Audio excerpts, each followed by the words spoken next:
This week on What Do You Got? We're going to be grudgingly talking about the next Jake Paul bout. Stay tuned. You're listening to Bro Down Podcast all fucking day. Oh, yeah.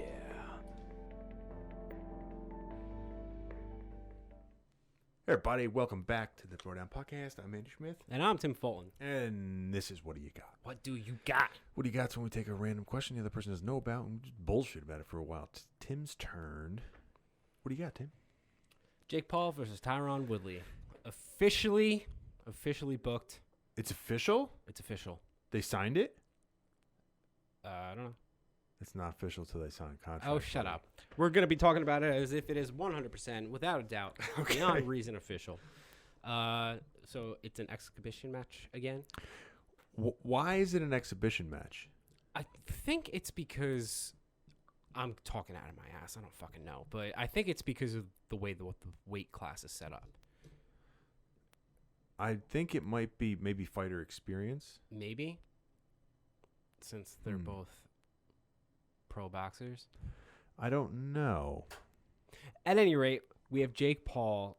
So the weight class for this fight is going to be 190 pounds. Tyron Woodley fights at 170. But his walking weight is probably what? 180, 185? He walks around at what weight?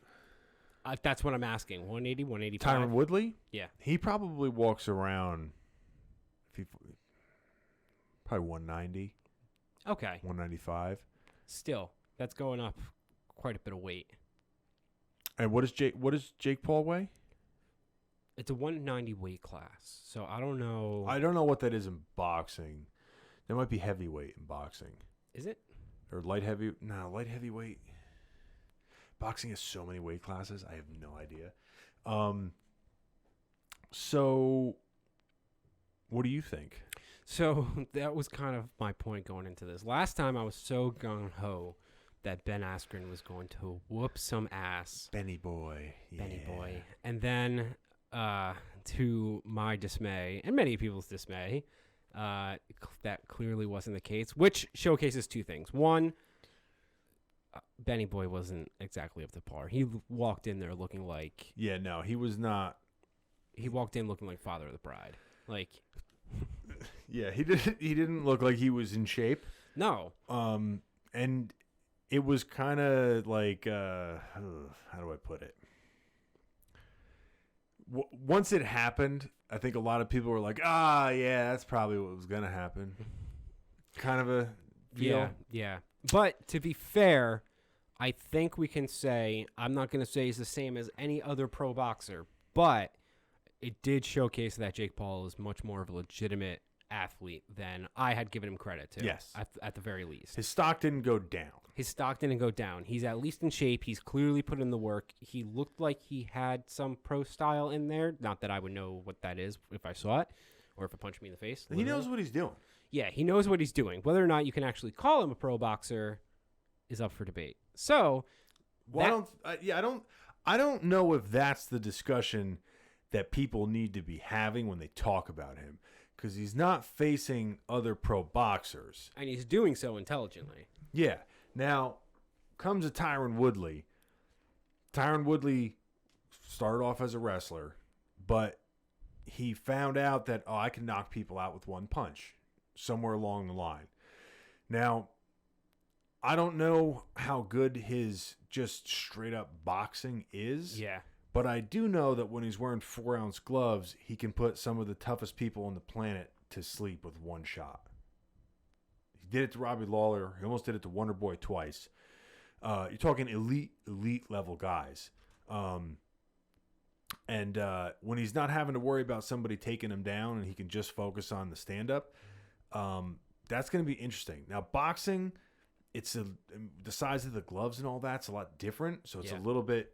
I think it's a little bit more difficult to land a cleaner shot, especially if the guy knows what he's doing. Like, you can do like shoulder rolls and stuff like that to like glance the shots, where with the 4-ounce gloves, like if it hits you, it kind of hits you.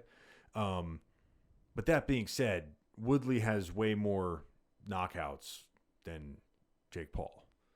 Well, yeah, I would think so. Now, he is tending to go to guys that he outweighs naturally by a couple pounds, or at least have competed at weights that are far below his competing That weight. seems to be the trend. You know what I mean? That part bothers me a lot. I was about to say a little bit. It bothers me a lot. I would like to see him face someone who's a little bit of a bigger boy. You know what I mean? Yeah. But they're not going to do that. Oh, yeah. I know. Not going to do that. No. So what do you think about Tyron Woodley's age? Because he's 39. Yeah, I don't think that that's really going to matter. Really? Yeah, no. Because I think that what you're dealing... Like, I thought that Tyron Woodley's last performance was his most... even though he lost, was his most impressive performance in his last 4 fights. Okay. Because the 3 fights prior to that, he just didn't look like he had... Not the ability. It's not the ability there. It's the mental whatever. He didn't seem to have the killer instinct or the ability to pull the trigger when it needed to be pulled. The last fight he did. It just didn't go his way. Yeah. Like I think that if we got that Tyron the last couple fights, I think that's a different... You might get a different outcome, or people might not be putting him down as much as they have been. Yeah. So I don't think it's necessarily a matter of his age and how he's been getting... he's not slowing down. I don't see that. I don't see him slowing down. I don't see his ability diminishing. To me, it's how he approaches the fight and how he performs in there. You can see guys that they visibly slow down, or they visibly just can't. They're not strong enough anymore. Injuries take hold. I don't see that with him. So the age thing, some guys are freaks. Look at him. He's a freak. So I don't think that's going to matter. The only thing that's weird is, like, that's a weird person for him to choose. I mean, I get that he's trying to fight a bigger name that's in the UFC, that's an ex-MMA fighter. I'm sure that, like... Oh, you mean Jake Paul? Jake Paul. Okay. Because Tyron just got released from the UFC. Now, I don't know if Dana would be cool with lending other fighters out to the Jake Paul fight because he wants a piece of the money because he has them under contract. So I think maybe he's picking him because it's just for contract purposes where he doesn't have to deal with the UFC. That's what I'm thinking, only because I don't think Dana White has any interest in throwing a current contracted fighter in the ring. Because if someone else like Ben Askren goes in there and gets knocked out first round, it can't look good for the UFC. You know what I mean? No. They're two completely different sports, and anyone with hard knowledge of both sports or even just one will know that doesn't equate to anything, but the casual fan, it might. And so it might have like this weird, and we were talking about that during the Askren fight, that we were nervous that it's going to put a weird stain on the thing. And I'm sure Dana White has that fear too. Yeah, I don't know if it's necessarily that. I think that there's always a fear of that, right? It's boxing versus MMA. Yeah. Like that's how the layperson sees it. And I think if you got... It's like chess versus checkers. Oh, okay, what are we playing? Well, we're playing chess. But I know check... Yeah, we're playing chess. Yeah, we're playing chess. Exactly. The weird thing with Dana not letting guys go over there, I think, because he did it with Conor and Floyd. He did it with Conor and Floyd because... And Conor was obviously under contract with the UFC, but that was partly because it's Conor McGregor. It's the biggest star the UFC had ever seen. To this day, still the biggest star you've ever seen. It was going to be a boatload of money, and the UFC was most likely getting a piece of that. So they're like, all right, one off. But if they start lending out fighters to other promotions like boxing, there runs the risk of now everyone wants to do it. Yeah. And now people are going to be difficult to deal with because they're like, well, I want to go fight, and I'm not going to fight again until I get a boxing fight or whatever. And the juice might not be worth the squeeze when you start muddying the waters with, like, what's allowed for people to do. Because, like, well, you let him do it, why not let me do it? And then you have, like, this weird extra bargaining chip that you now... Because it's like, well, if you fight the boxing fight, you're not going to be able to defend your title, or you're not going to be able to do this. And with Tyron, that's not there because he's released. Yeah. Now, the thing that's weird to me is the only thing that makes those two seem that have any history is the fact that he was his corner man. Yeah. He was Ben Askren's corner man. I get it, it's a weird one to pick. I commend Paul for going after a guy like Tyron because that's definitely the most dangerous dude he's fought in a boxing match for sure. I'm afraid to say anything because I don't want to be wrong again. Yeah. I mean, I'm afraid to say anything. with this one is not Jake Paul versus Ben Askren. Like, Ben Askren had no history of knocking dudes out, no history of giving people problems on the feet.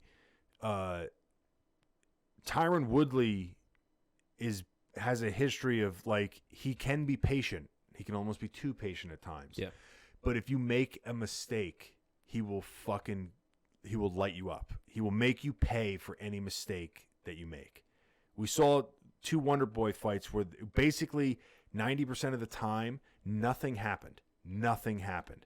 The couple times that Wonder Boy would go in, he was dropped and almost finished.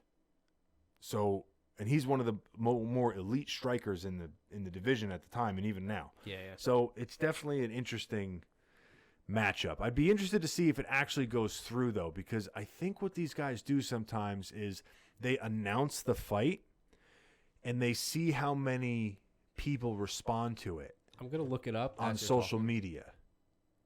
Oh. That way they can gauge whether or not they want to book the fight to see if it's going to be profitable. That's fair. That's fair. I hope we didn't do a whole podcast over something that. That's okay. So there is a contract. Well, again, you're talking headlines here, bud. Yeah. Yeah. So what does it say? Wasn't long after Tyron Woodley finished blah, blah, blah, blah, blah, from welterweight champion. Then according to Woodley's longtime manager, first round, blah, blah, blah. The seeds for the fight were first planted. Yeah, we know. On that note, Kawa had a chance to speak with Paul's advisor, who also happens to be a former UFC executive. Now laid the foundation to start the negotiations. All right, just tell us, is it under contract?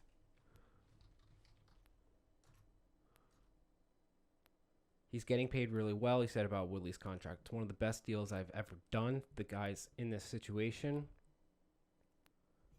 He's getting a cut of the pay-per-view globally. He's participating in a lot of different things. He said he should walk away with a multi-million-dollar paydays because his base guarantee is in the millions already. I add on all the stuff. It's really a nice payday. In this case, I work with.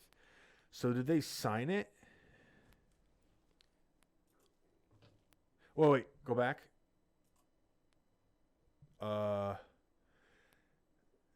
The Woodley motivation, performance, accomplishments, receive. Where was it? It said 7-figure somewhere. Okay, in the end, I was happy with the terms of the deal that we'll see Woodley make 7-figure paycheck before he even steps into the ring. All right. So when the fight got announced on Tuesday, Woodley revealed he was making a bigger payday for his fight against Paul than any other bout during his career. So it's signed. That's what it sounds like. It sounds like it's signed, but I don't see. Give me one more second. Jake Paul's team signed an automatic rematch clause if he loses. That's Jake Paul? Yeah, but that was Jake Paul years ago, I think. Oh. Looks way different.